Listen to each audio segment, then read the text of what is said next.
que a gente está num encontro que fala do Evangelho segundo o Espiritismo. Tá ele aqui, nas mãos e no coração, eu acredito que de cada um de nós.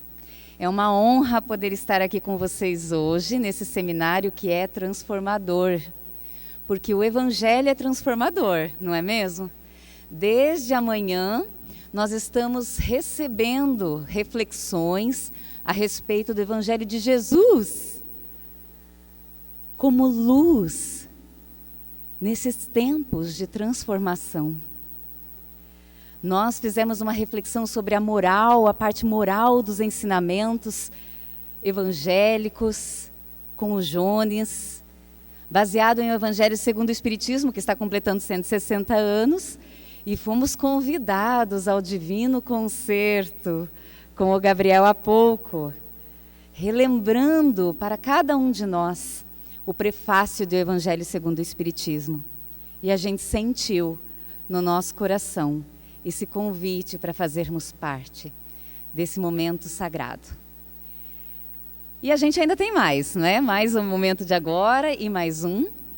E eu tenho a honra de estar falando aqui com vocês também hoje sobre uma parte do Evangelho segundo o Espiritismo que nos toca profundamente, porque fala da nossa intimidade, que é os bons espíritas e o homem de bem. Para tratar sobre essa temática, já que a gente conversa tanto aí sobre Evangelho Rede Vivo, e nós somos convidados todas as vezes em que folhamos estas páginas iluminativas, a olharmos para dentro de nós, eu trago aqui para vocês os bons espíritas, não, o homem de bem, detalhado em papeizinhos. Cada um de nós vai colocar a mãozinha e ver o que a espiritualidade está nos trazendo para essa tarde abençoada. Desde o momento em que nós chegamos aqui, nós já sentimos uma atmosfera diferente. Provavelmente vocês também sentiram.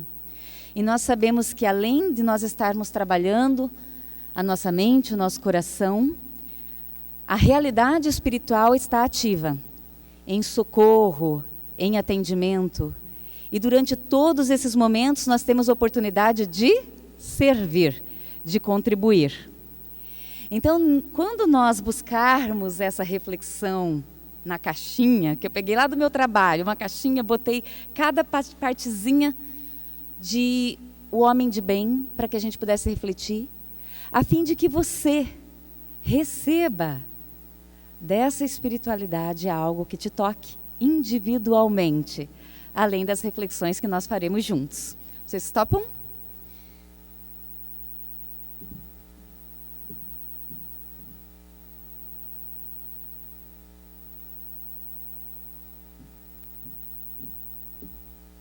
Muito bem, então a gente coloca a mão, pega o papelzinho, lê com atenção, faz a nossa reflexão e no final a gente vai abordar isso de novo. Ver o que você entendeu dessa mensagem que te chegou diretamente. Pode ser?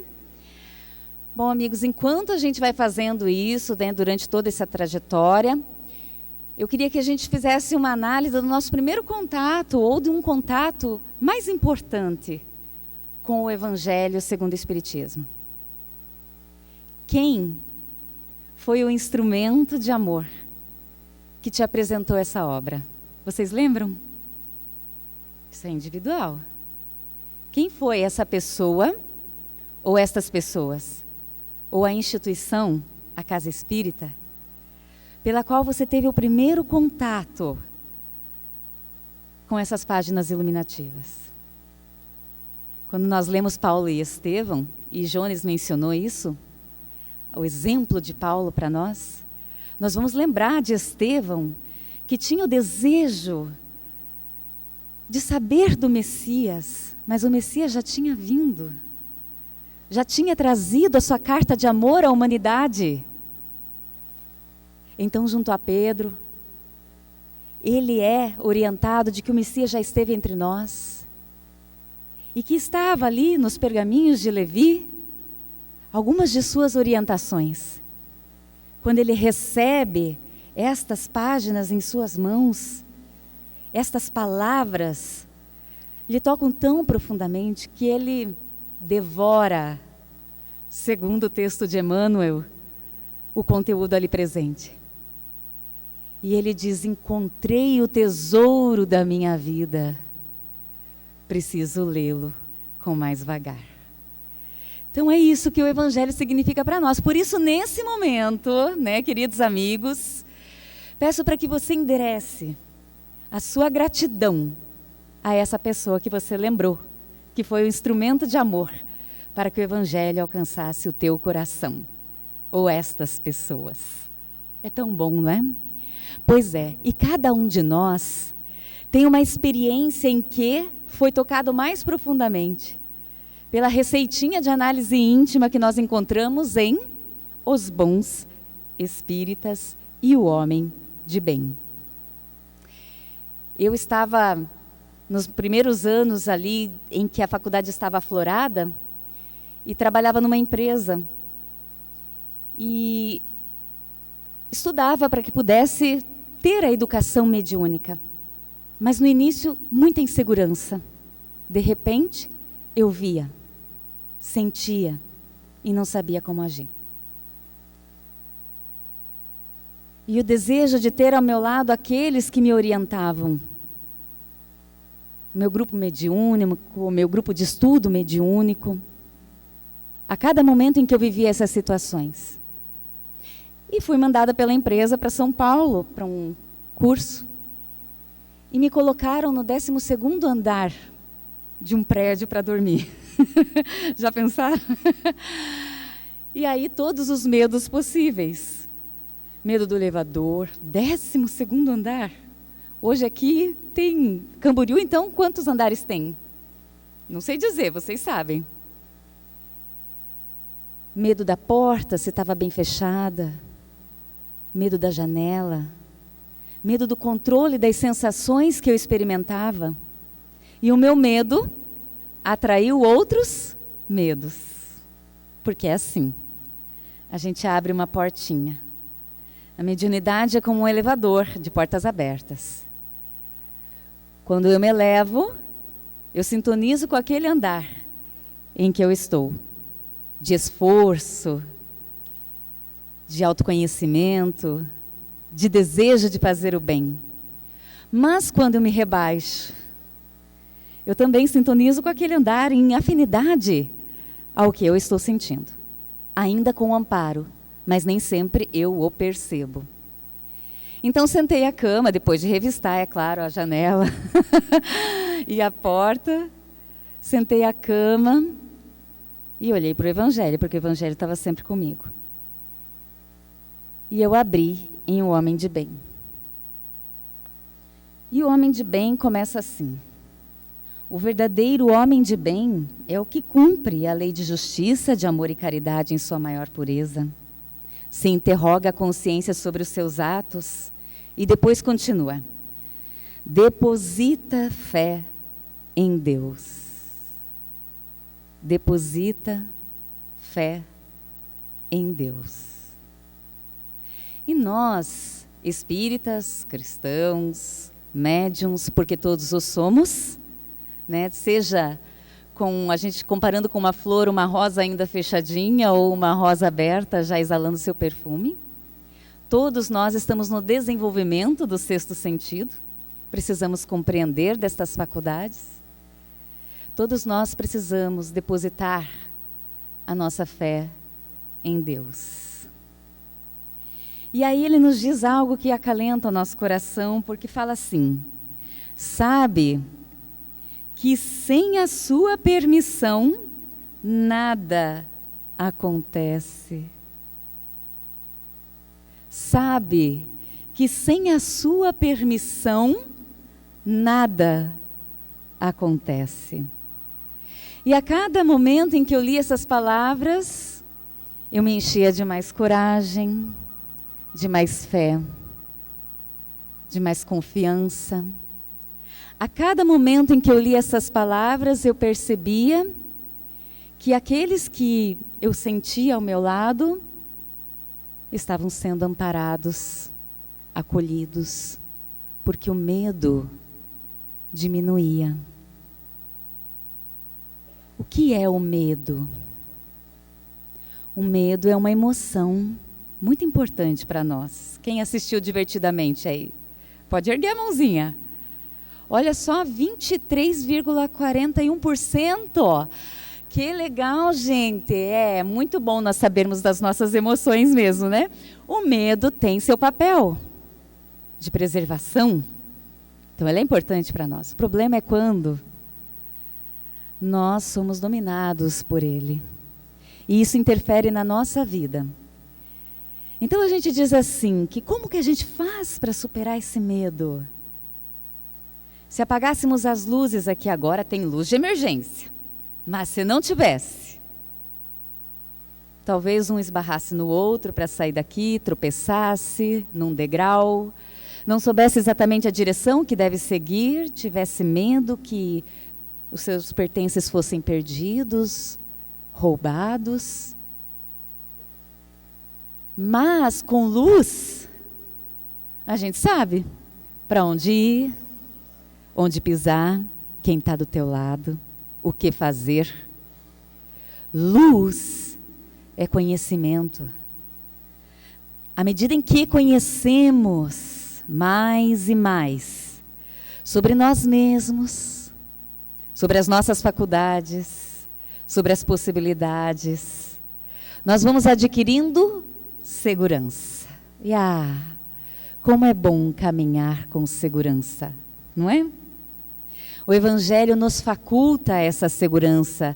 A doutrina espírita nos dá o ensejo de caminharmos com passos mais firmes, com maior clareza nas nossas decisões. Como é bom atravessar os desafios da vida com confiança de que não estamos sozinhos. Então a gente percebe que Jesus é a ponte para que nós sintamos Deus em nós, agindo por nós e através de nós, junto àqueles com quem nós estamos. Como é bom, não é? 160 anos, então, de o Evangelho segundo o Espiritismo. E eu gostaria que, nesse momento, a gente começasse fazendo uma reflexão. Quando foi a última vez? Quando foi a última vez que você se perguntou: que bem eu fiz hoje? Individual, a gente não precisa responder, né? Pensaram? Conseguiram acessar? Se conseguiram, está perto, isso é muito bom. Quando foi a última vez que você se perguntou: que bem eu fiz hoje? Quando foi a última vez que você se perguntou: que mal eu fiz?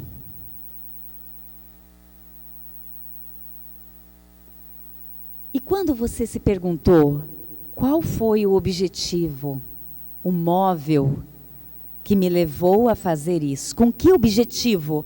Para que eu estou fazendo isso ou aquilo? Acessaram? Estas perguntas nós encontramos em O Livro dos Espíritos. Mais uma pergunta: se Deus me chamasse hoje, teria que temer o olhar de alguém?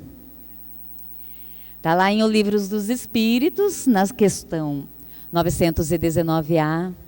É Santo Agostinho nos fazendo aquele convite para que todas as noites, se nós desejamos luz, se desejamos trazer o Evangelho para a nossa intimidade, ali está a recomendação. Todas as noites, antes de dormir, eu fazia uma revista em como foi o meu dia. Mas olha que interessante, alguns pontos que ele nos traz. Hoje eu faltei a algum dever?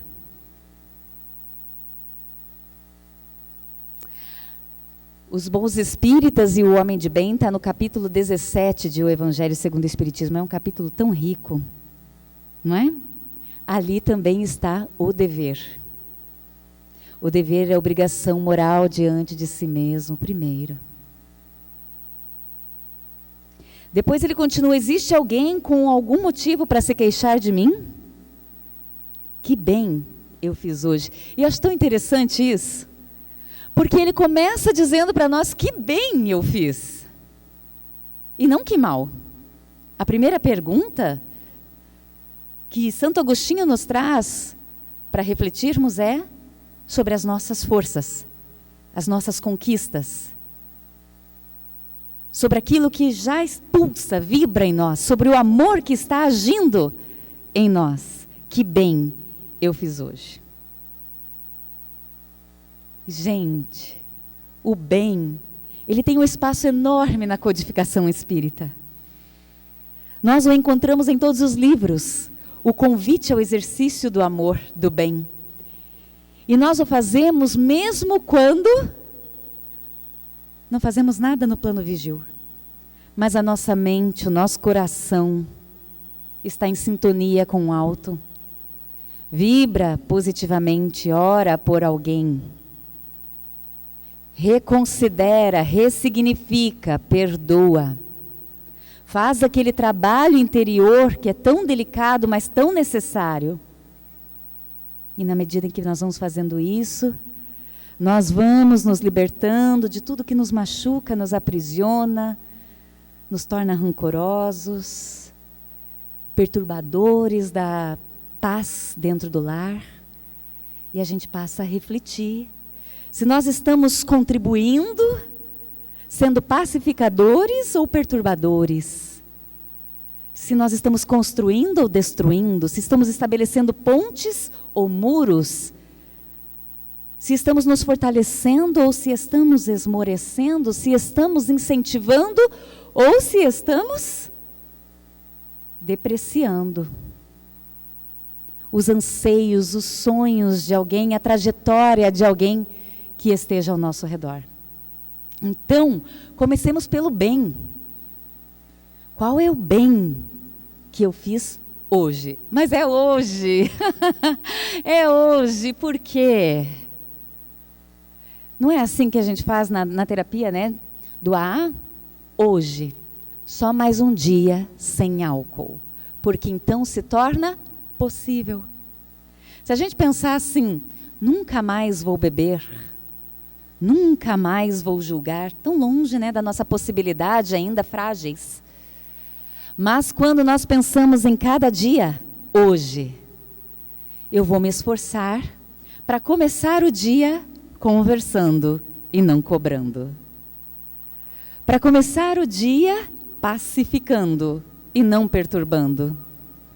Para começar o dia em sintonia com o alto e não já me alimentando de lixos que nós encontramos nas redes sociais.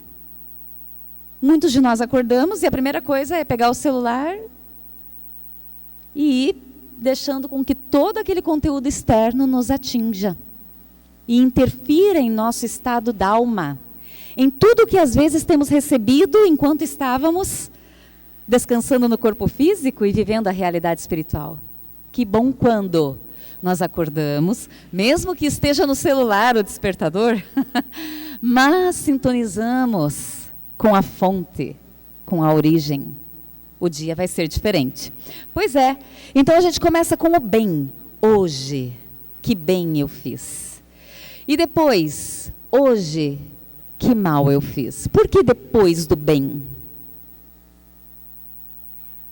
Para que eu suplante isso, para que eu consiga vencer as minhas tendências, travar o bom combate, eu preciso de forças, habilidade, treino, não é assim? Para tudo na vida, eu tenho que treinar para me comunicar, para ler. E a gente só aprende a ler lendo, a caminhar, caminhando, a amar, amando. É isso mesmo. Então é treino. Então eu começo com o bem, com as conquistas, com as forças, com aquilo que já foi conquistado em mim, trabalhado em mim, para me ajudar a vencer as minhas dificuldades, que existem e são muitas.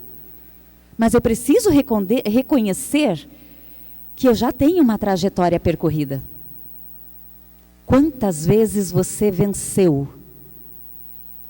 Quantas vezes você superou dificuldades nessa jornada reencarnatória? Quantas dores você já enfrentou e está aqui? Quantos perdões? Isso faz parte de nós. E isso diz que é possível reconhecer então que eu trago essas forças e reconhecer que Deus as multiplica para o bem. Então aí eu percebo que há de trabalho em mim, porque ele existe, o trabalho existe, é por isso que eu estou aqui. E eu empreendo esforços nesse sentido.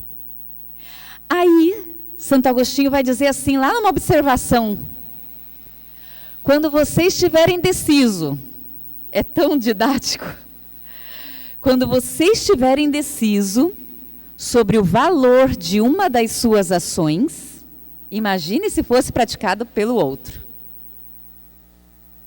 Pela sua sogra, pelo seu companheiro, sua companheira, seu chefe. Você qualificaria de bem ou de mal?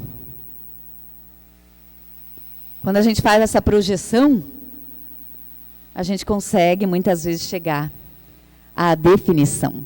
Por isso é que ele vai fazendo todo esse convite à análise íntima. Gente, eu fui até ali atrás, porque eu achava que o sanitário era lá atrás, e não era, né? E o pessoal estava naqueles andaimes. Eu achei tão lindo, quis fotografar, mas eu fiquei envergonhada de fotografar. Mas é tão lindo porque isso nos remete ao livro Obras Póstumas.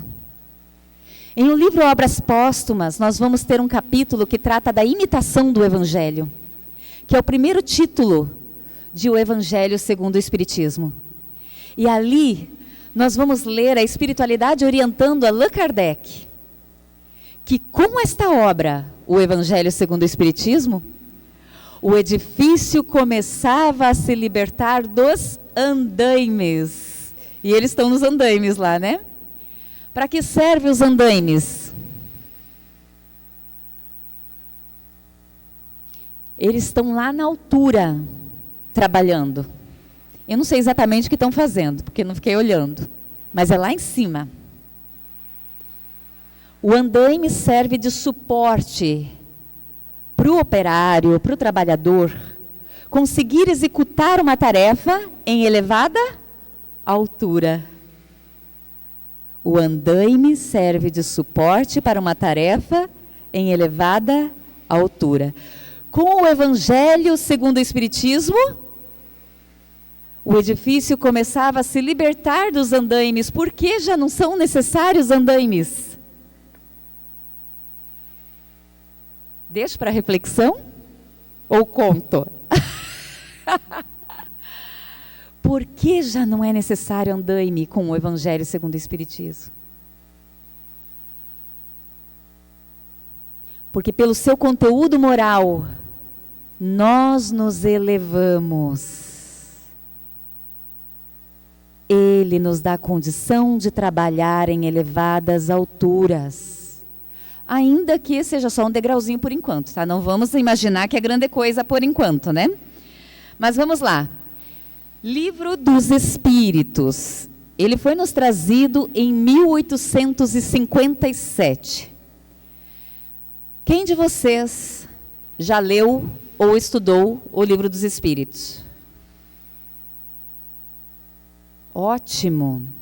É a nossa obra basilar. É a primeira. É onde nós temos as perguntas e respostas que nos dão compreensão da nossa realidade espiritual. Em O Livro dos Espíritos, nós temos 4 livros, na verdade, ali dentro, 4 partes. Sendo a terceira delas o conteúdo moral, as leis morais.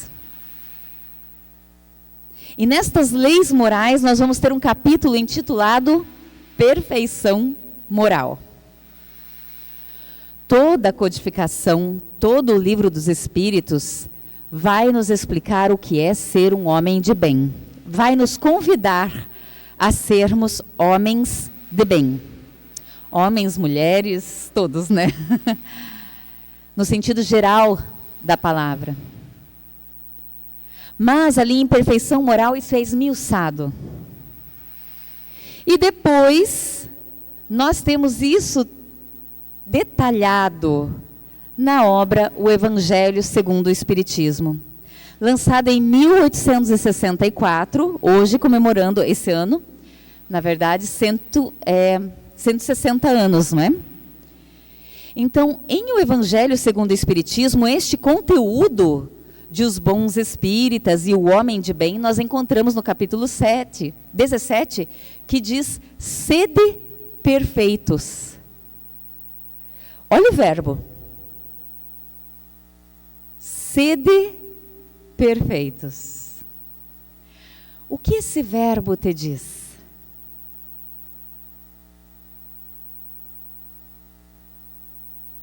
É um imperativo, é um convite, é uma orientação. Allan Kardec, quando organizou essa obra, ele estava na praia de Saint-André. É a praia que a gente tem imortalizado uma imagem, uma pintura de Claude Monet, no mesmo ano em que o Evangelho segundo o Espiritismo foi lançado. Ele precisava desse recolhimento para que pudesse nos trazer essa obra de tamanha gravidade para a humanidade, de tamanha transformação que geraria em nossas vidas. E ali, nesta obra, neste capítulo 17, Sede Perfeitos, vocês já viram tudo que consta ali? Vou lembrar para vocês aqui. Caracteres da perfeição. O que é ser perfeito? No Novo Testamento, a palavra em grego que se usa para perfeição é telém. Não sei se é assim que pronuncia, né? Porque é grego. Tem alguém que fala grego aqui? Poderia ajudar, não é? Então, telém significa fim, objetivo. É a nossa finalidade, é o nosso propósito, a perfeição. Em alguns outros dicionários bíblicos, nós vamos encontrar outras abordagens bíblicas da palavra perfeição, que é de completude. Já pensaram nisso? Estar completo. Em quê? Nós estamos aqui nos completando, nós estamos aqui nos desenvolvendo, nós estamos aqui aprendendo, caminhando para o amor, para a felicidade, ainda que relativa. Depois ele continua falando para nós de o homem de bem, os bons espíritas, que é a nossa temática, e aí vem a parábola do semeador. A parábola do semeador é aquela que a gente adora usar nas aulas de evangelização infantil, não é, evangelizadores? É tão bom. E a parábola do semeador é dita a uma multidão, nos mostrando a forma com que cada um de nós recebe a sementinha do amor, do Evangelho. Então, novamente, cada um de vocês pegou um papelzinho aí, não foi ao acaso, é o que a gente precisa analisar. Analisemos. E aí a gente vai ter a virtude.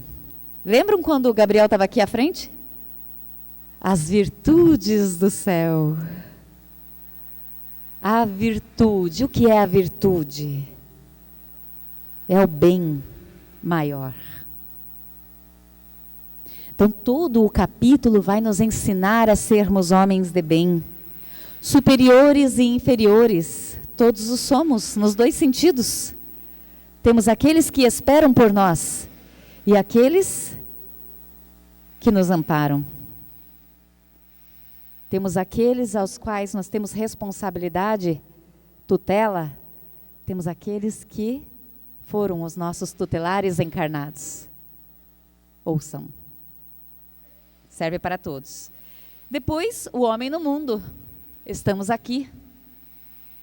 É aqui que nós aproveitamos para treinarmos, nos habilitarmos no amor, no bem, na gentileza, nos pensamentos nobres. É no dia a dia.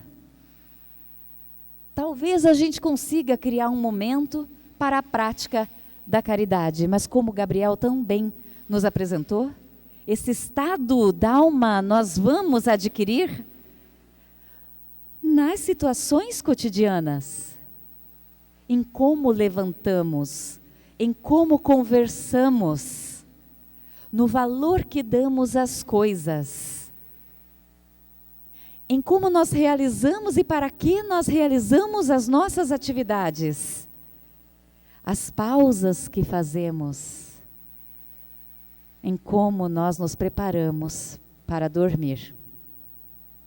Nós vamos aproveitando para crescer no mundo. E aí ele vai nos convidar a cuidar do corpo e do espírito. Tão necessário instrumento para estarmos aqui, não é? Então, sede perfeitos.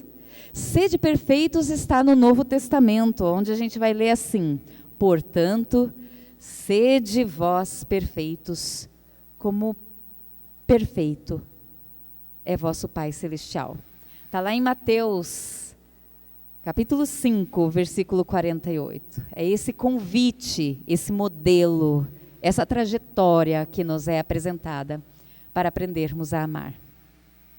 Estamos distantes, mas os passos precisam ser dados. Então, quando a gente falava daquela história pessoal e a gente pensa assim, nossa, a gente passa por tantos desafios, medos, inseguranças, fragilidades, a gente cai, a gente ainda faz o que não gostaria mais de estar fazendo, a gente ainda pensa diferente do que nós estamos estudando, desejando, ansiando pensar.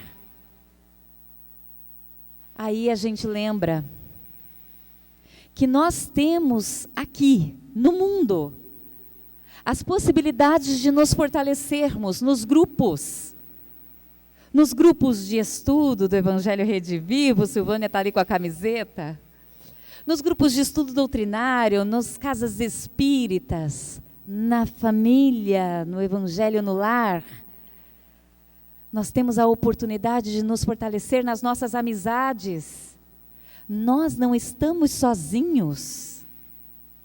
Nós vamos nos ajudando.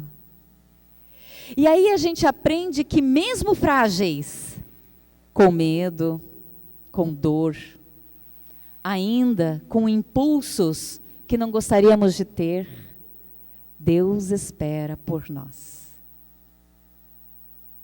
Porque Ele nos convida a sermos perfeitos. E aí como que Ele faz isso? Ele pergunta para nós: quantos pães tendes? Não espera que alimentemos a multidão, mas que possamos dar a nossa contribuição. Quantos pães você tem? Quais os pães que você tem? São os teus recursos que você precisa colocar à obra, em favor da obra, no teu processo de aprendizado do amor. Porque um dia todos nós seremos anjos. Ai, que vontade de ouvir essa música também dos nossos amados. Um dia todos nós seremos anjos. E daí? Lindo. E? Tá muito fraquinho. Vamos de novo? Um dia todos nós seremos anjos. Melhorou. O acreditar ainda está fraco. Mais uma vez. Um dia todos nós seremos anjos. E? Ai, que lindo! Acordamos, né? Ufa! Já estava preocupada. Olha, eu tenho que prestar atenção no horário. Pois é. Então, esse é o convite. Deus espera o nosso possível e não o nosso impossível. é o que você tem possibilidade hoje. Se a tua possibilidade é escutar alguém, escute com Jesus, sem julgamento. Se a tua possibilidade é estender as mãos, estenda, sem interesses. Se a tua possibilidade é mandar uma mensagem para alguém, mande. Não algo que a perturbe, a leve a julgar ou se revolte, mas compartilhe aquilo que a serena, pacifica, faz bem, encoraja, sustenta. A todos os momentos você é instrumento do amor ou da perturbação, da harmonia ou da dor. Por isso a necessidade dessa consciência. Por isso o autoconhecimento é tão importante. Então saímos do Livro dos Espíritos, fomos para o Evangelho segundo o Espiritismo e recebemos os caracteres de um homem de bem. E aí, aqui, gente, eu tenho um testemunho tão lindo para fazer para vocês, porque eu pensei assim, eu vou ser a única a usar slide, acho, né? Não sei se Francisco vai usar slide, né? Aí eu falei, gente, será que eu uso? Será que eu não uso? Será que eu uso? Usei, né? Claro, facilita, vocês sabem, né, gente? A gente precisa entender as nossas possibilidades. Usei. Mas agora eu entendi por quê. Porque desde ontem, eu estava sendo orientada a fazer a correlação das características de um homem de bem com o Sermão do Monte. E eu chego aqui, a palestra do Gabriel faz a mesma característica, e o que isso nos diz? Se não há amparo sobre essa atividade, sobre estes corações, será que o acaso nos trouxe aqui nessa tarde? Não, gente, foi para você pegar esse papelzinho. Eu preciso valorizar a dinâmica. Tá bom, então vamos lá. Aí, então, a gente tem lá no Novo Testamento, Mateus 5, Sermão do Monte. O Sermão do Monte é o discurso inaugural. Gente, isso é tão lindo. Ele começa com bem-aventurados os pobres de espírito. Essa aqui é a primeira bem-aventurança do primeiro discurso, do discurso inaugural. É como Jesus começa a nos orientar a trajetória para o amor. E Ele vai dizer para nós que tudo começa com humildade. Bem-aventurados os pobres de espírito. Quando nós vamos em um homem de bem, a gente lê lá que o homem de bem deposita sua fé em Deus. Aquilo que me confortou o coração e me fez sentir que com Deus eu consigo o controle sobre as faculdades mediúnicas, assim como você, todos nós. Servindo ao bem, nós entendemos como vivenciá-la. Portanto, o homem de bem deposita sua confiança em Deus, em todas as circunstâncias, nessa que você está vivendo hoje também, seja qual for, dentro do lar, no trabalho, na sociedade, na saúde, nas tendências. Deposita a tua confiança em Deus. Ele é por ti. E Ele é amor. Aí a gente vai ler outra bem-aventurança. Bem-aventurados os que choram, porque eles serão consolados. Bem-aventurado aquele que vive as aflições com serenidade, encontrando esse conforto das almas, ressignifica a sua vida, aprende a expressar suas emoções. Não foge, vive, trabalha, aproveita, cresce. Em O Homem de Bem nós vamos ler que o homem de bem sabe que todas as vicissitudes da vida, todas as dores, todas as decepções são provas ou expiações e as aceita sem murmurar. Não é assim para nós? A gente entende tudo como oportunidade. Se é expiação, não sei, Senhor, graças a Deus, o véu do esquecimento, né, está ali, me preservando e me dando ensejo de continuar a minha caminhada. Mas que é prova dói, dói. Me exige, exige. Então, Senhor, me ajuda. Esteja comigo. Contigo eu aprendo. E aprendo melhor. E aí a gente vai ler que bem-aventurados são os mansos, porque eles herdarão a terra. E em o homem de bem nós temos que o homem de bem é bom, é humano, tem humanidade, tem empatia, tem respeito, entende que o outro não é uma extensão de você, não pensa como você e não tem as mesmas tarefas que você tem. A trajetória do outro é dele. Ocupa-te contigo. Ai, o Evangelho Redivivo é tão rico, gente, que a gente não pode deixar de falar dele.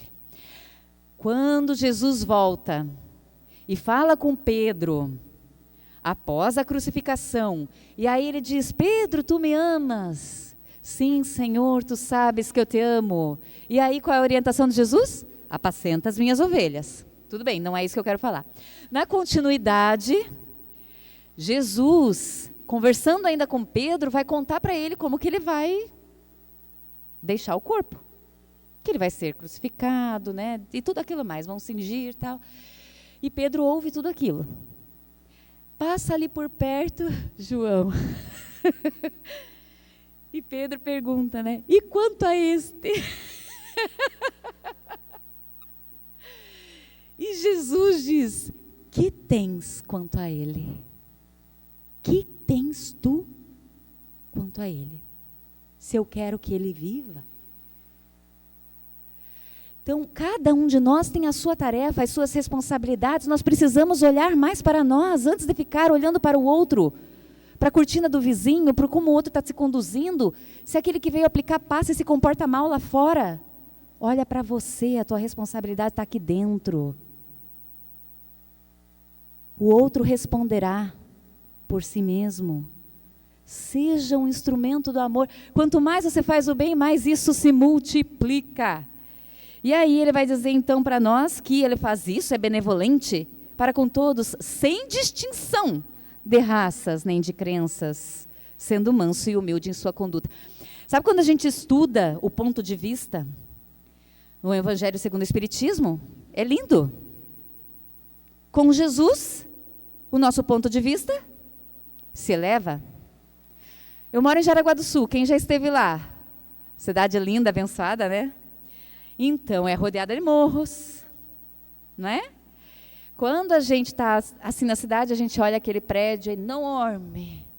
Quando a gente sobe o morro, o prédio fica pequenininho, mas é o mesmo prédio. Quando a gente está imerso na materialidade, a gente olha para as nossas provas e elas são enormes. Quando a gente leva, é a mesma prova, mas agora é mais possível. Ela tem outro significado. Então é isso, o ponto de vista se eleva. Como é que você faz para aceitar um ponto de vista diferente do teu? E olha que a gente precisa. E aí, gente, se vocês querem exercitar isso, eu vou dar uma dica: Evangelho Redivivo. Porque não tem jeito melhor da gente aprender a respeitar, né, as contribuições. Eu sempre divulgo, porque é transformador. Como você respeita o ponto de vista do outro? Você não nega o seu. Não precisa negar o seu. A gente acha que tem que negar o nosso para aceitar do outro. Não. Você eleva o seu. Quanto mais você eleva seu ponto de vista, mais você tem condições de compreender a diversidade. E você se torna mais humano. Vamos lá. Aí a gente tem: bem-aventurados os que têm fome e sede de justiça, porque serão fartos. E a gente vai ler em O Homem de Bem que ele cumpre a lei de justiça, de amor, de caridade, na sua maior pureza. Ser justo. Será que nós somos justos para com os outros? Será que não estamos sobrecarregando ninguém?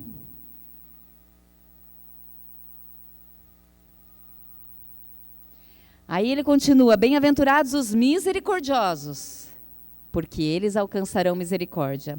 O homem de bem retribui o mal com o bem, perdoa, esquece as ofensas e é indulgente para com as fraquezas alheias. Quando a gente fala em esquecer as ofensas, não é tão simples assim, né? E aí a gente vai estudar sobre o perdão lá em O Evangelho segundo o Espiritismo. E a gente vai entender que é possível. Fazer com que a mágoa não ganhe espaço em minha vida. Em todo momento eu estou cultivando algo. O que você está cultivando hoje? Eu posso estar cultivando mágoa. Eu posso estar cultivando aprendizado, desejo de melhorar, perdão, harmonia, ressignificação. Bem-aventurados os limpos de coração, que é o nosso grande objetivo. O homem de bem só dos benefícios se lembra. Então não é assim que a gente, uma ofensa a gente vai conseguir esquecer, algo que alguém nos fez nós vamos conseguir esquecer. Mas quanto mais nós nos libertamos dessa visão material e temos um olhar que transcende, menos as coisas da terra nos afetam. Nós vamos ler em um evangelho que aquele que só vê as coisas materiais é igual uma criança que só vê os seus brinquedos. Tirou o brinquedo, ela chora. É igual o homem que por uma perda, uma inquietude, ele entra num estado de lamentação contínua. Mas quando ele considera essa realidade maior, tudo muda, ganha outro significado. Por isso, tão importante essa visão espírita. Então, nós focamos o quê? Nós cultivamos o quê? Os benefícios, as bênçãos, as forças. É isso que deve ganhar espaço em nós. Não é viver num mundo cor-de-rosa, onde não existe dor, e nem negligenciar as fraquezas que ainda estão em nós. Mas é sustentar aquilo que nos dará condições de suplantá-las.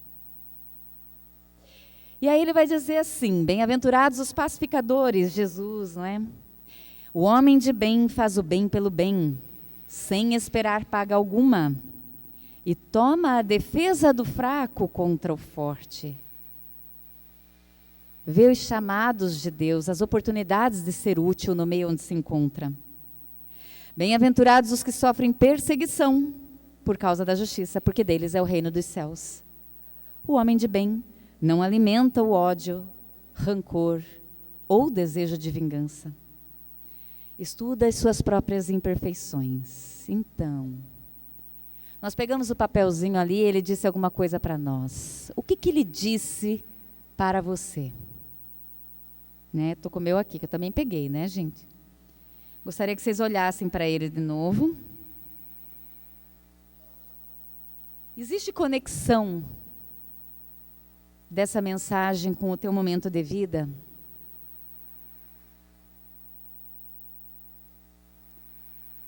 O que Jesus está te dizendo? Como você pode aplicar este ensinamento? Com quem? Quem está esperando que você viva esta realidade? Quais são as tuas forças, potencialidades, para que você aplique isso na tua vida? O que te ajudará? Quem te ajudará? Quando você executará? Como você realizará?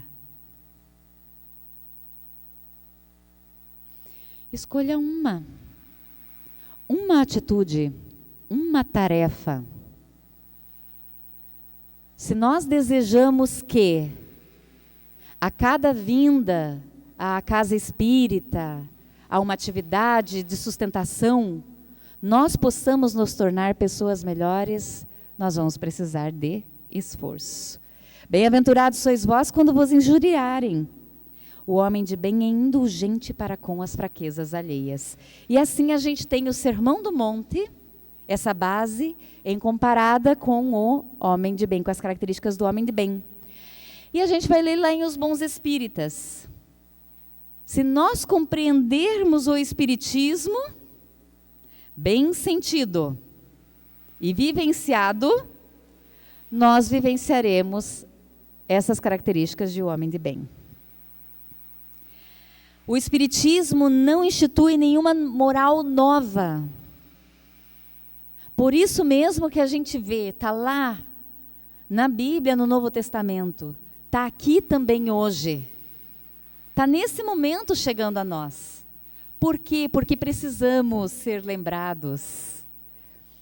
Onde estão escritas as leis de Deus? Dentro de nós. Em nossa consciência.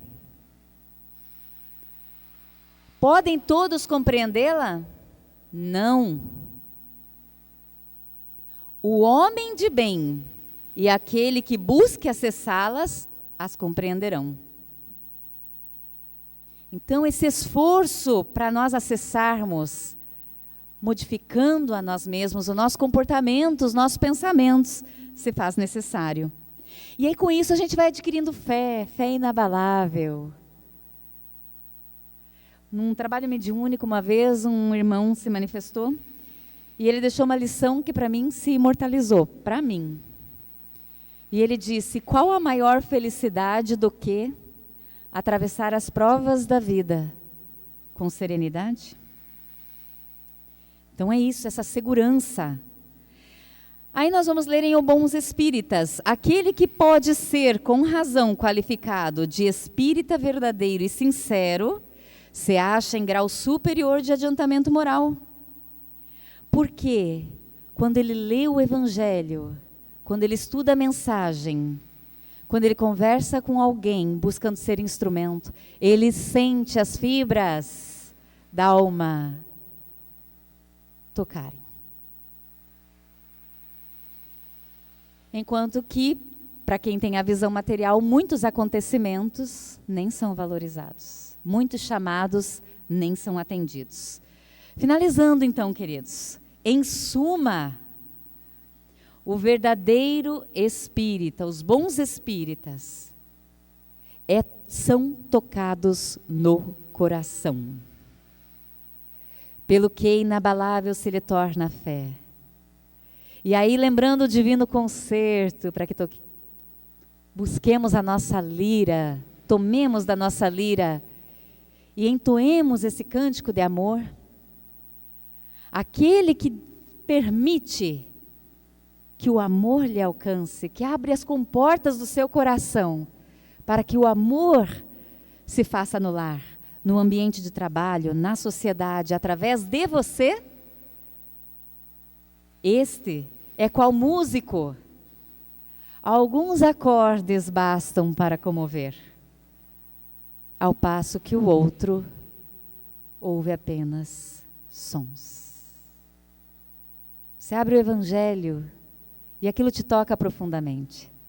Ao passo que, às vezes, quando você está assim mais terra a terra, você lê palavras.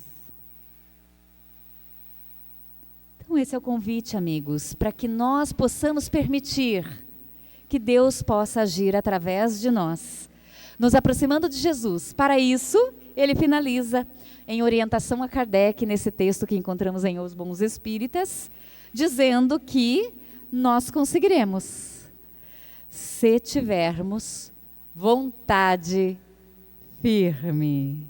Então esse é o convite que nós fazemos a todos. Que nós tenhamos vontade de aprender a amar. Que tenhamos vontade de servir no ambiente onde nos encontramos. Que nos esforcemos, fazendo com que esse impulso da vontade faça com que nos tornemos cada vez uma melhor versão de nós mesmos. Fiquem com Deus. Muito obrigada.